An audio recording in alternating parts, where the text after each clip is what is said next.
Secretary Mnuchin making some progress with Democrats. We're hopeful, I think we're all hopeful, we can top up that small business lending program and do it quickly. Larry, from the administration's perspective, can you help me understand any outstanding obstacles, hurdles we still need to get over?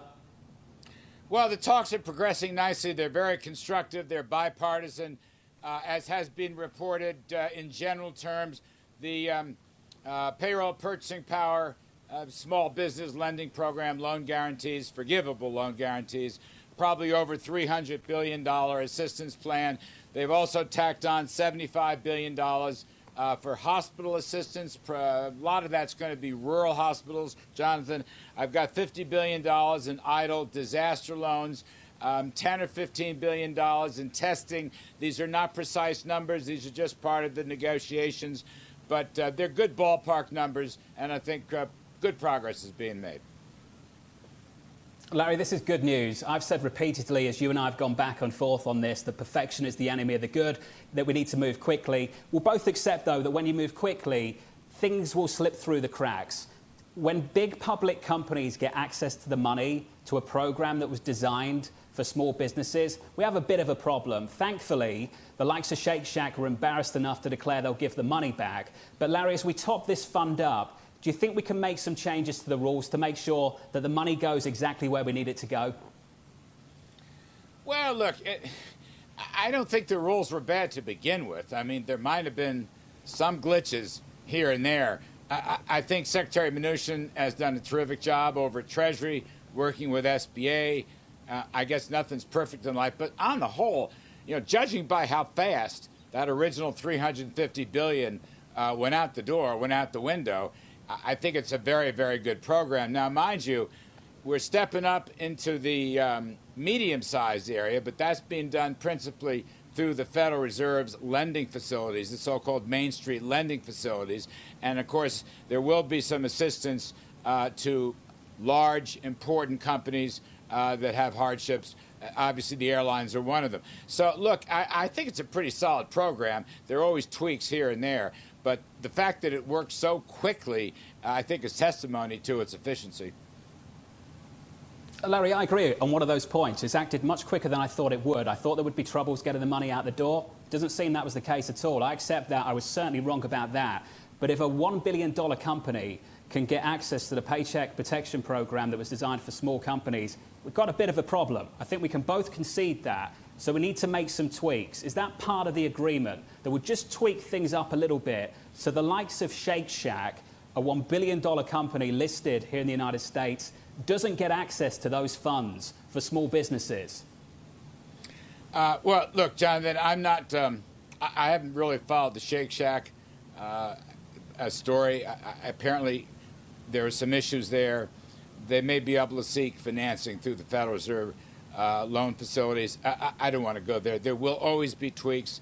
We're trying to do this as expeditiously as we can. And look, the whole point is, and we've talked about this, and I'll just repeat it, we just want to stabilize, put enough cash, enough liquidity into the economy to get us through the next couple weeks. All right? That's the whole purpose of this. Small businesses and those who work for small businesses. As you know, the unemployment numbers are very bad, although there's some evidence that perhaps they might be slightly less bad. But it's a very bad hardship situation, no question about that. If we can get through the next couple of weeks, and as you know, the administration's health scientists have given the governors a very good guidance and roadmap for reopening in several stages, then May may be a transition month into a much better economy, moving out into the summer, where hopefully the contraction will give way to some economic growth. We're just trying to set the stage for that and keep folks going, you know, with the direct Treasury checks, with the deferral of the payroll tax, with the deferral of student loans and income taxes, and on and on. That's what we're trying to do. I think in a short period of time, I got to give credit, I think the operating agencies have done a good job. You used the word weeks just then, Larry. We've got to get them through the next couple of weeks. Don't we have to think about this in terms of months and maybe not weeks? I don't mind thinking in terms of months. I'm just saying, Jonathan, that First of all, the president has an aspirational goal of getting the economy reopened by May 1. Now, that is subject to a number of data-driven conditions, as you know from the guidelines we published late last week, Friday and Saturday. So our doctors have said you need a downward trajectory within 14 days for new cases. Okay, if you get that, then you begin to move into phase one, where businesses will slowly start to open, guided again by best practices, by various surveillance, testing surveillance, maybe taking temperatures, having hospital capacity nearby, having diagnostic capacity nearby. People will have to continue the physical, social distancing, number of guidelines. It's up to the states to implement this in the cities.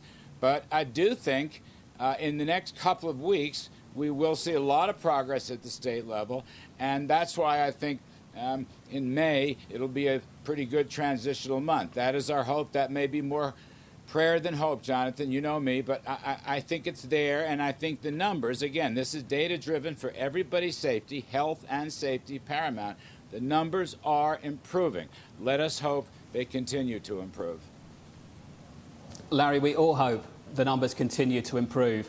When I listen to you carefully, though, I hear the words, be careful, move slowly. Quite clearly, Yes. You acknowledge the bigger risk is that we reopen prematurely and get another wave of infections. You don't want that. The administration doesn't want that. How do you reconcile that approach with the language the president is using, liberate Virginia, liberate Michigan, liberate Minnesota? How do you reconcile those two things, Larry?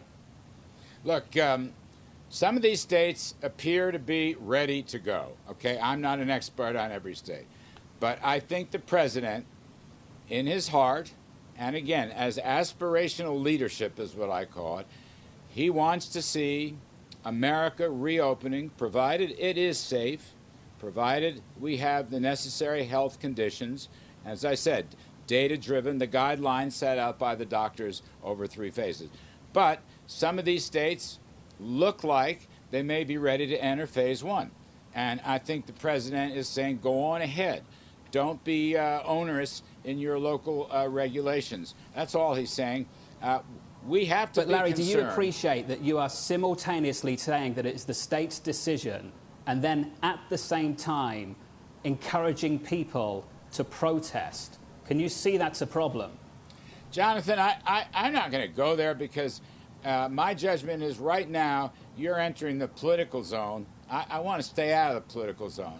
I think that we are making our position as clear as we can, and the public approval of the president's handling of this crisis is pretty darn good, very high. Now look all I'm saying is we have done our part. We have issued the guidelines, worked carefully with the governors, and for that matter, the mayors. I was on a big conference call with nation's mayors, I guess last Friday.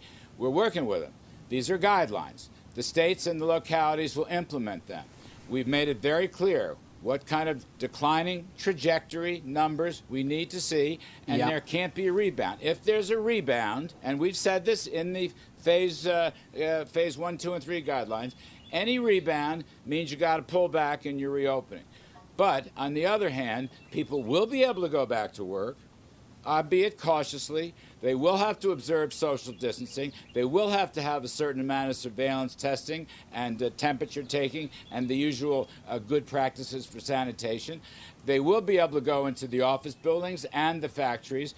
Opening schools, that's going to come in phase 2. However, some opening of restaurants and athletic sports venue, that will be part of phase 1 with strict physical distancing, and it'll let up in phase 2. So some states are going to be much faster. Other states will be slower. We get that. We'll see which states think they're ready to reopen. Larry, there's a first for everything, but I think that's the first time I've heard anyone from any administration tell me they don't want to talk politics. Let's move on to tariffs and trade, shall we? A latest announcement, in fact, overnight, we'll be deferring some payments of tariffs on some goods. Can you give us some clarity there, Larry, what the purpose of that latest move is overnight? You and I have talked about this back and forth several months now. Some action overnight. What have you done? Why are you doing it? On the so-called MFN, most favored nations, where there are hardship cases, Jonathan, we will suspend tariffs for a few months, I think 3 months. We are not rolling back 301s, i.e. China tariffs. We're not rolling back 232s or other trade deals. But in some cases, the customs duties, right, the excise tax you pay on the imports, the customs duties will be lifted if there are hardship cases. In particular, there is a lot of concern about retailers and related supply chains getting into the United States. It's a significant action. We want to help folks. It's a way of helping out certain industries. It's not an enormous action, and it doesn't change the president's own trade policies. But yes, we're suspending and deferring, as we have with things like income taxes and payroll taxes and elsewhere in our recovery plan. Larry, who pays the tariffs? Well, look, that depends on your analysis. Who pays the tariff? Certain companies have to pay the tariffs. On the other hand, exporters, in economic terms, exporters pay tariffs too, or at least they shoulder the cost of some of the tariffs. So it goes both ways. All we're trying to do is mitigate some of the economic consequences of the virus. I mean, look, you got companies all over the country. Our whole plan is to try to help folks because this coronavirus crisis was not of their own making. I mean, this is not a macroeconomic history event. This is just the direct consequences of the mitigation effects to try to get rid of this virus. So we will help where we can. We've suspended a bunch of areas. We've had forbearance in a bunch of areas, and we've added massive cash and liquidity to 175 million Americans. I think that's a good beginning. Larry, you've done a lot, but you'll understand that in moments like this, sometimes these conversations can get a little bit silly, and this isn't a got-you moment. I've got a very sophisticated audience. In fact, I think I'm lucky to have the most sophisticated audience on the planet. You yourself have been around for decades. We both know that US companies pay the tariffs. The president keeps saying that China's paying the tariffs. Now, yes, of course, there is some economic fallout from all of this, but at the end of the day, by definition, the US importing company pays the tariffs. That's why you're deferring these payments. Why do we do these silly things, Larry? Can't we just move on from this? Can't the president just start saying who's actually paying the tariffs? It's US importers. Well, look, Jonathan, that's a long conversation, but I will respond to your initial point. Well, I understand you don't want to fall out with the president, but you must take it from my perspective that Jonathan, know you know, we know, Jonathan, everyone watching this knows. I have, from the very beginning, said that there would be some impact on the U.S. economy, albeit minimal. I don't think that was a big issue ever. The economy was booming in January and February, okay? Let's not forget that. I would say this. Yes, tariffs are paid by the companies importing, yes, the U.S. companies, with a de minimis impact, frankly, on consumers, as evidenced by the strong economy. However, I will, and I said this very early in the game, okay? Now, I will say, in economic terms, with respect to China, if you're talking about China, a couple things, Jonathan, okay? They got hurt. They had to cut prices. They had to lower their currency. They had to take shrinking profit margins. Their economy was damaged enormously. And at the end of the day, President Trump's policies on tariffs and trade with China produced a very good Phase 1 trade agreement. Let's not forget that. It seems like that was 1,000 years ago, but it was really just a couple of months ago. A very good Phase 1. To me, the benefits of getting that trade agreement will far outweigh any economic costs, which, frankly, I'll say it again. You go back to January and February this past year, GDP was growing at better than 3%.